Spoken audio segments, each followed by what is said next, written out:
tenggelam. Itu yang terjadi pada sejumlah wilayah di Jabodetabek pada 2 hari terakhir, Senin dan Selasa. Ribuan rumah nyaris hanya tinggal atap, terendam banjir dengan ketinggian yang luar biasa. Warga pun terpaksa dievakuasi dari rumah mereka. Seperti di Kelurahan Cililitan, Keramat Jati, satu keluarga yang sempat bertahan di lantai 2 rumah berteriak minta tolong kepada petugas untuk dievakuasi. Tidak hanya merendam rumah, hujan deras yang mengguyur juga membuat jalan tertutup banjir dan juga amblas karena tergerus air. Aktivitas warga pun lumpuh. Banjir begini Pak ini? Sering kalau lagi begini man. Bapak sering lewat ini rute ini? Kalau jalur pulang saya pulang pergi. Kalau gini ganggu nggak sih Pak? Ganggu lah orang asli pulang kerja. Wakil Menteri Pekerjaan Umum Diana Kusumastuti mengungkap, biang kerok banjir yang terjadi di sejumlah kawasan adalah volume intensitas hujan yang sangat tinggi. Pernyataan Diana sejalan dengan pihak BMKG yang menyebut curah hujan ekstrim terjadi pada wilayah Jabodetabek sebelum banjir terjadi. Kalau saya hasil pengamatan kami, itu tidak ada tanggul yang jebol, tetapi volume intensitas hujan itu memang sangat tinggi sekali, ya. Jadi ini meluap, ya. Makanya kalau saya harus mompanya itu mau taruh mana airnya. Tapi kita nunggu surut dulu. Kita juga sudah kirim perahu-perahu karet. Yang penting penduduk ini diamankan terlebih dahulu. Lalu, apakah memang hanya intensitas hujan yang tinggi penyebab banjir Jabodetabek?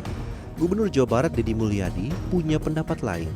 Gubernur Deddy menyebut penyebab banjir di wilayahnya adalah karena banyaknya alih fungsi lahan dari daerah resapan air seperti hutan menjadi kawasan industri dan komersial.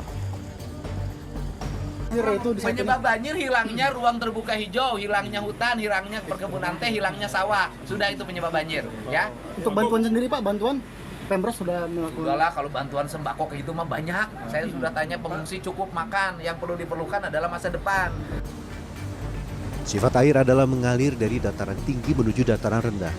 Curah hujan yang mengguyur dataran tinggi yaitu wilayah Kabupaten Bogor dan dengan tanpa daya resapan air yang mumpuni membuat air mengalir deras menuju wilayah di dataran rendah yaitu Jakarta, Tangerang, Depok dan Bekasi.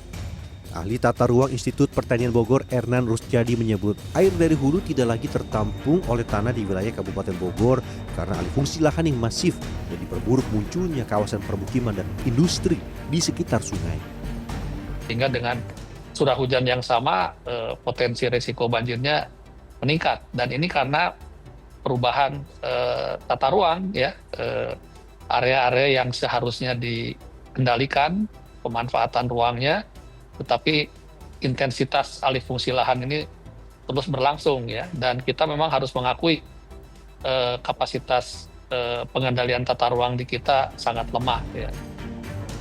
Ahli Tata Ruang Institut Pertanian Bogor Ernan Rustiadi menambahkan pengawasan tata ruang menjadi lemah karena harus melibatkan birokrasi sejumlah pemerintahan daerah dan pusat.